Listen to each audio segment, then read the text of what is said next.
Hello and welcome. In this video, I'll talk about elfplott, the electric field plotting and Lorentz transformation tool. Elfplott is a physics visualization software that plots the electric field of a given charge distribution. It also plots the electromagnetic fields in an inertial reference frame that's moving relative to the rest frame of the charge distribution. The main code for elfplott is found on this GitHub page, which I'll link in the video description. As part of the elfplott package, I've included a Jupyter notebook called Tutorial. This notebook demonstrates the main features of elfplott. To run elfplott, Python 3 is required, as well as the dependencies which are listed on the GitHub page. My references are also found on the GitHub page. In this video, I'll download elfplott and walk through the tutorial Jupyter notebook to show the main features. So I'll start by grabbing this package from GitHub.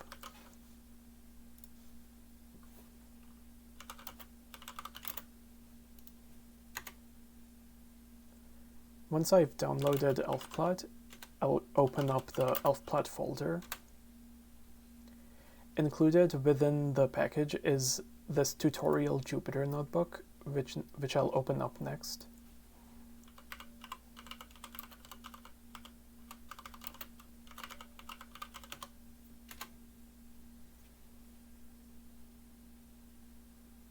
I'll begin by clearing the results which are already in this notebook.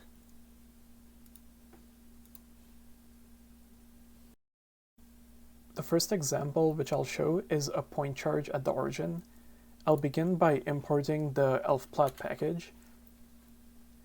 In any elfplott project, the first step is always to create a rest frame, which I'll call RF1 in this example.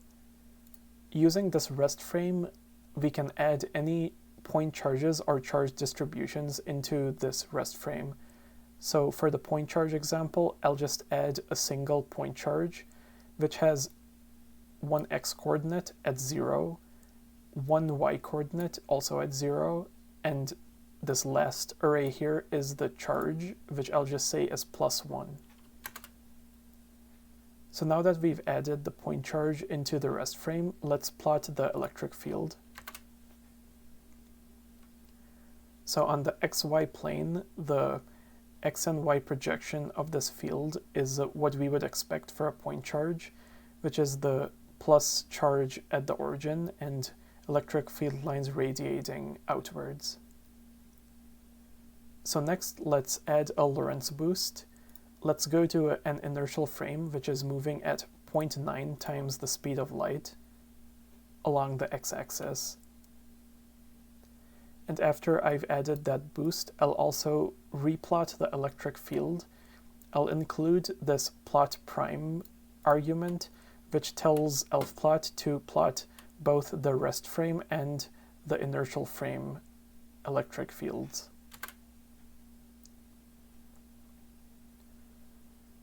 So here, the blue lines are our original field lines in the rest frame, and the orange lines are the new field lines in this new inertial frame. As we expect, the orange lines are squished towards the y-axis for this point charge. The moving charge will also produce a magnetic field in the moving frame. We can visualize the B field using the plot B function. This function gives us a look at the magnetic field on a plane that's parallel to the YZ plane, and the 0 is the x-coordinate which we want to get this slice of the B field nearest to. So the nearest point in the x-coordinate grid is at 0.3, and the B field projection on the YZ plane near this x point is circular field lines, which are going around approximately where the point charge should be, and this is exactly what we expect. So next, let's look at something a bit more interesting, which is the electric dipole. As usual, I'll create a rest frame called RF2 this time, and I'll add 2 point charges, which are both on the y-axis. The first will be at 2 and the second will be at -2, and they will have opposite charges, +1 and -1. So again, I'll plot the electric field in the rest frame of this dipole. And we get our usual dipole electric field. So now I'll apply a Lorentz boost again to a frame which is moving at 0.9 C, and let's look at the resulting magnetic field in the primed frame, again close to x equals 0.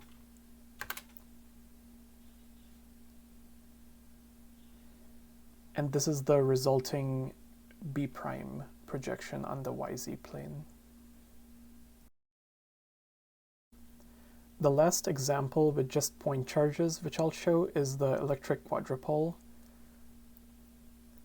In this point charge arrangement, there's charges arranged in a square.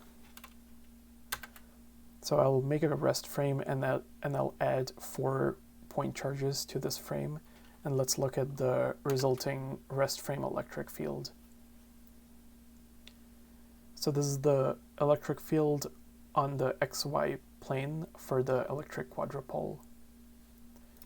And as usual, I'll apply a Lorentz boost at 0.9 C and plot the magnetic field.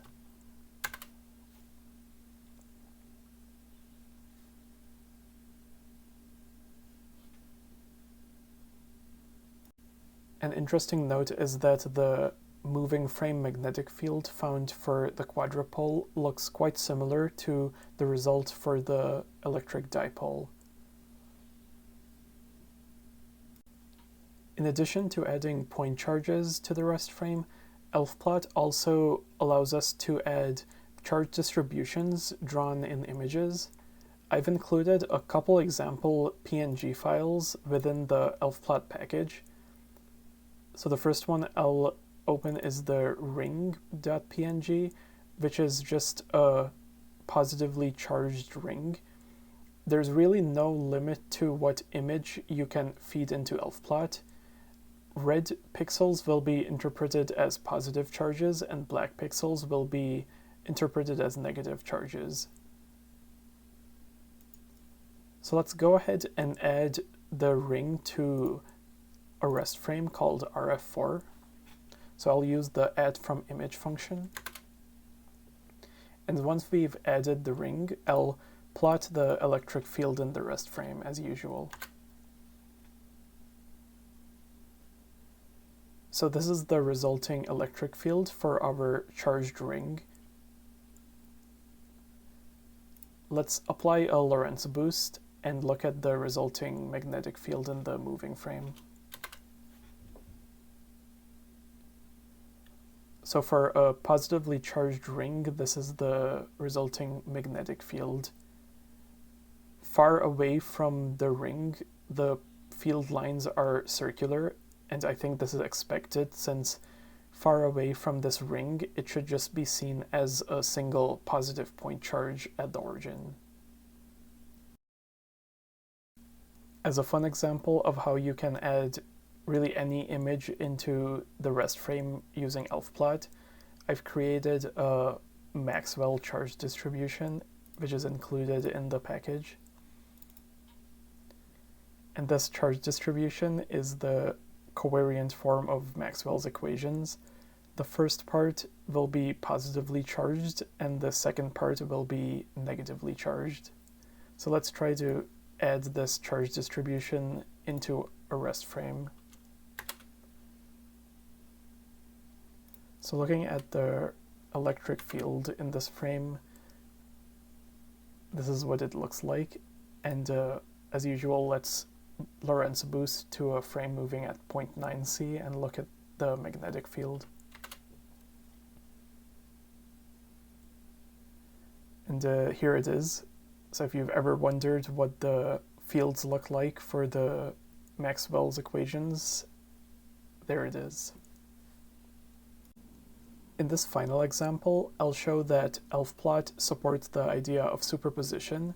So in any rest frame, we can add any number of point charges as well as charge distributions from images.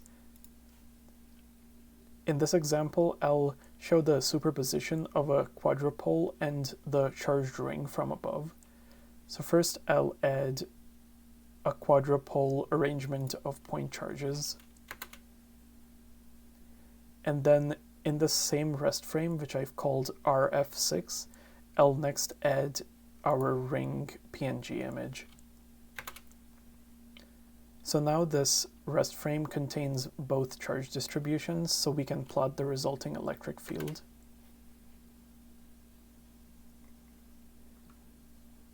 And here we see that the electric field lines shown are the combined electric fields of both charge distributions.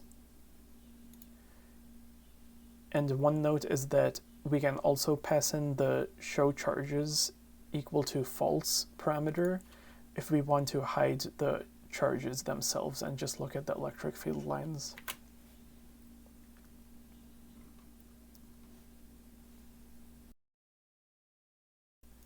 So that concludes the tutorial. Please feel free to send me an email if you encounter any problems downloading elfplott or you find any bugs in the code. The future goals of elfplott are to add support for current distributions in the rest frame in addition to static charges. This will allow the visualization of the full transformation of the electromagnetic fields. I would also like to add three-dimensional plotting support and a way to visualize the magnitude of the fields at each position. Finally, I'd like to create a GUI or app so that elfplott can be used without a Python programming background. Thanks a lot for watching.